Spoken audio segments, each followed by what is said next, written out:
Salut à tous, c'est PEA et Dividende. Allez, on continue l'analyse graphique de Total. Et aujourd'hui, je fais une vidéo spéciale pour vous dire que je suis rentré en couverture sur Total cette fois. J'ai repris une couverture sur ce niveau-là. On va voir ça tout de suite. Avant de commencer, comme d'habitude, je fais un portefeuille PEA long terme. Sur la chaîne, vous pouvez suivre les épisodes. Donc, commencez par l'épisode numéro 1 et vous pouvez vous abonner en cliquant juste ici. Alors c'est parti, on fait un petit dézoom pour regarder où on en était. Donc après avoir rebondi, on s'était confronté plusieurs fois ici à la zone de résistance. On a navigué dedans depuis début janvier. On n'a pas réussi à s'extirper du niveau qui est ici des 38-40, ce qui était une résistance haute. Et on n'a jamais franchi les 38 euros. Donc là, ce qui s'est passé sur les 2 derniers jours, on est sorti une nouvelle fois hop, de cette zone de résistance par le bas. Donc on l'a cassé et on va aller voir où c'est qu'on peut se réfugier. Euh, on avait ouvert un gap ici qui a été fermé aujourd'hui, qui avait même été fermé, pardon.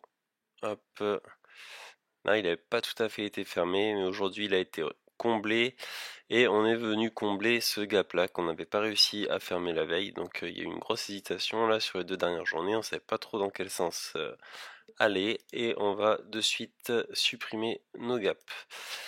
Hop, ok. Donc là on est bon. Allez, on commence l'analyse comme d'habitude avec les moyennes mobiles. On va faire de l'Ishimoku. On va aussi regarder les bandes de Bollinger, éventuellement le super trend, les indicateurs et ensuite on va regarder comment on peut rentrer en position. Et pour rappel, je suis rentré en position ici à la vente. Alors on commence avec la M7. Hop, on va cacher tout ça. La M7, la M20, notre M50, notre M200. On voit que notre M7 est descendante, mais toujours au-dessus de la M20. Notre M20, elle, est en train de redescendre. On a franchi ici la M50 à la baisse. On a carrément marqué un plus bas juste ici en dessous de la M50 et notre M200 ici sur les 33 euros, 33,23 € qui elle est stable. On va regarder les bandes de Bollinger maintenant. Hop, on va enlever ça. Donc on n'a toujours pas fait de croisement baissier pour l'instant sur la M7 et la M20, on est toujours juste au-dessus, donc ça veut dire qu'à tout moment on peut très bien repartir vers le haut et faire un faux croisement sur notre M20 et repartir à la hausse de plus belle, donc ce sera confirmé cette semaine. Pour l'instant on n'a pas de croisement baissier, si on a un croisement baissier qui se confirme, on ira chercher forcément la bolle inférieure et on aura de nouveaux objectifs baissiers à aller chercher. Donc ça veut dire qu'on n'aura pas fait les plus bas sur Total. Ensuite, donc les bandes de Bollinger, la bolle sup est en train de s'écarter un petit peu vers le haut. Ici, elle est descendante. Donc si jamais les bandes de Bollinger s'écartent fortement, on aura la tendance baissière qui sera marquée, qui est marquée quand même depuis 3 jours. Sur 3 jours, on a eu une forte baisse. Il y a des annonces aussi qui seront à surveiller du gouvernement pour un possible reconfinement. Donc il faudra suivre un petit peu l'actualité, voir ce qui se passe. Alors la dernière annonce de confinement, c'est faite là, hein, les cours sont remontés. Là je suis pas sûr que c'est le même effet sur les cours. Donc il faudra faire attention à comment réagissent les cours. On passe maintenant à l'Ishimoku. Alors sur l'Ishimoku, hop, on va reprendre notre nuage ici.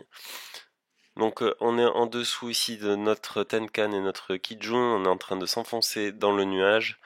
On est en zone de neutralité, ce qu'il va falloir surveiller ici c'est un possible twist baissier sur le cours de l'action et si jamais on a un twist baissier, il faudra prendre le dernier plus haut qu'on a ici ou même on a celui-ci, se positionner avec les 50% sur l'éventuel twist et on aura notre objectif qui pourrait être ici sur les 32,23 € à la vente. Pour rappel, ici on avait un gap comme par hasard, qui se trouve à peu près sur cette zone d'objectif. Donc il faudra faire attention à ça. Si jamais on a confirmation ici du twist, il est fort probable que l'objectif soit de venir boucher le gap qu'on n'a toujours pas bouché et qui était l'objectif dans les derniers épisodes là qu'on avait vu sur Total. Donc ça paraît cohérent, donc il faudra surveiller ça. Ça veut dire que Total pourrait éventuellement aller sur du 32,20 €. Donc c'est tout pour l'Ishimoku. On a ici notre Shiku qui va se confronter maintenant ici à ces lignes-là. Sinon on va avoir un grand vide pour l'Ishimoku à la baisse. À la hausse, on peut toujours éventuellement rebondir sur le nuage tout simplement et repartir plus haut. Et on aurait eu un faux signal de vente. Enfin de toute façon on n'a toujours pas eu de signal vraiment vendeur sur l'Ishimoku. Il faudra juste surveiller ça. On passe maintenant à notre super trend et on est en train de se rapprocher du super trend. Donc toujours pareil, le super trend est ici sur le 34,83 €. Si jamais on clôture en dessous du super trend, on va avoir une tendance baissière, c'est-à-dire qu'on va avoir à peu près la même chose qu'on a ici. Hop, quand on l'a cassé à la baisse, j'aimerais bien, voilà. Voilà, ça va faire à peu près ça, on va le casser ici, et ensuite on voit que les cours ici ont continué de descendre pour aller marquer de nouveau plus bas à chaque fois. On peut retrouver ça ici, on peut aussi le retrouver ici, on peut le retrouver ici mais c'est moins marqué, enfin voilà, vous avez compris la logique. À partir du moment où on casse le super trend, c'est qu'on n'a pas fait les plus bas. On va passer rapidement maintenant aux autres indicateurs, le MACD, le RSI et le stochastique. Alors, notre MACD, histogramme descendant avec croisement du signal à la baisse. Donc on a un indicateur qui est baissier. Pareil pour le stochastique, on est sorti de la zone de surachat et on est en dessous du niveau des 50.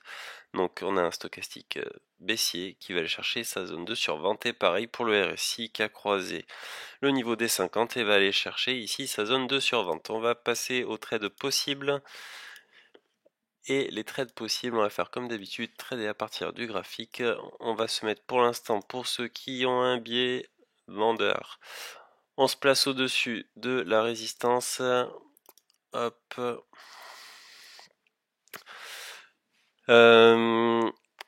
Ouais, j'ai tracé ces traits là, mais je préfère pas vous les expliquer tout de suite parce qu'ils sont pas très catholiques. Hop là. Donc, admettons qu'on vende sans action. Si on est vendeur, qu'on place un stop au-dessus de notre résistance et des derniers plus hauts, on aurait une possible perte de 367 €. Donc il va falloir aller chercher un objectif quand même qui va être assez loin. On avait vu qu'on avait notre gap ici. Hop. Et ce qui nous ferait un ratio gain-risque perdant. On gagnerait que 250 € pour 367. Donc là, il va falloir essayer d'ajuster. Donc soit ici notre stop en estimant qu'on n'ira pas plus haut que la bougie du jour, c'est-à-dire que la descente qu'on est en train de faire là, c'est-à-dire qu'on est vraiment sorti de la zone de résistance et on va aller chercher notre prochaine zone de support. Prochaine zone de support, on en a une ici, une journalière qui est faible mais qui peut servir de support. Hop. Donc attention aux réactions des cours sur ces supports là. Donc on a 131 de perte et il va falloir essayer d'aller chercher un ratio gain-risque de 1 pour 1 en venant chercher ici les 33,95 €. Donc voici pour les vendeurs, sans prendre trop de risques, sinon l'objectif sera de venir chercher ici le comblement du gap qui offrira un ratio gain-risque quasiment de 1 pour 2. Donc qui est un bon ratio. Donc là on a une bougie confirmation quand même, une grande bougie rouge avec même un avalement baissier. Donc voilà, là clairement c'est une tendance baissière au niveau des bougies. Donc peut-être attendre si vous voulez qu'on revienne un petit peu plus haut, hop, pour essayer d'optimiser votre ratio gain-risque. Et c'est parti pour votre take profit et essayer de faire un bon trade. On va passer maintenant pour ceux qui sont plutôt à l'achat. Pour les acheteurs, donc plutôt placer un stop ici en dessous de la zone de résistance qu'on vient de tracer, en pensant qu'on ne viendra jamais combler le gap qui est ici. Donc vous pouvez même le prendre plus large, mais là ça va être, ça vaudra peut-être pas le coup. On va plutôt rester comme ça en dessous de notre zone de support. Hop. Alors, le mieux serait d'attendre qu'on revienne ici coller vers les 34,50 €. On va quand même commencer avec les cours de clôture. Et l'objectif donc sera de venir dans un premier temps recoller ici avec notre zone de résistance pour revenir la tester. Donc là on a un ratio gain-risque qui n'est pas bon, de 191 pour 80. Donc on va essayer de venir chercher ici notre zone de support. Voilà, là on aurait un bon ratio quasiment de 1 pour 1, voire un petit peu plus. Donc vous prenez une petite marge de sécurité et l'objectif sera de revenir, que les cours fassent ça en fait. Viennent chercher le support et ensuite reviennent chercher cette résistance. Étant donné qu'on a eu plusieurs gaps, c'est possible que les cours latéralisent comme ça dans cette zone-ci. On a eu un gap là, on a eu un gap là, on en a eu ici tout à l'heure, enfin celui que je vous ai montré tout à l'heure. Là on a eu un gap, donc ça veut dire que les cours peuvent très bien latéraliser ici dans cette zone-là. Donc pourquoi pas venir chercher à l'achat cette zone-là. Si on franchit cette zone-là assez violemment, on ira chercher ici ce gap, ça c'est sûr et certain. Et il faudra venir chercher une autre zone de support. Zone de support, on en avait une ici qui se trouvait sur les 30 €. D'ailleurs, on va pouvoir hop l'améliorer. Donc c'est-à-dire qu'à moyen terme, voire même à court terme, on pourrait venir naviguer ici dans cette zone-ci. Alors concernant la couverture, je l'ai prise sur les 36,16 €, juste là. Alors, j'ai pas mis de stop et j'ai pas mis de take profit pour l'instant. Pour moi, je pense que va y avoir une petite consolidation. Je sais pas du tout jusqu'où elle va aller. Donc déjà surveiller ce qui se passera ici sur le support. Si jamais les cours rebondissent ici, ben, je lâcherai la couverture sûrement sur un niveau à 0. Mais je veux voir en fait la réaction qu'il va y avoir ici sur la zone de support.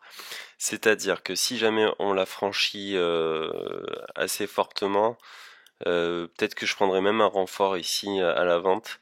Sinon, avec l'objectif donc de boucher ce gap-là. Sinon, je vais le laisser filer. Je vais laisser filer et puis si jamais ça remonte, ben, je prendrai un stop 0.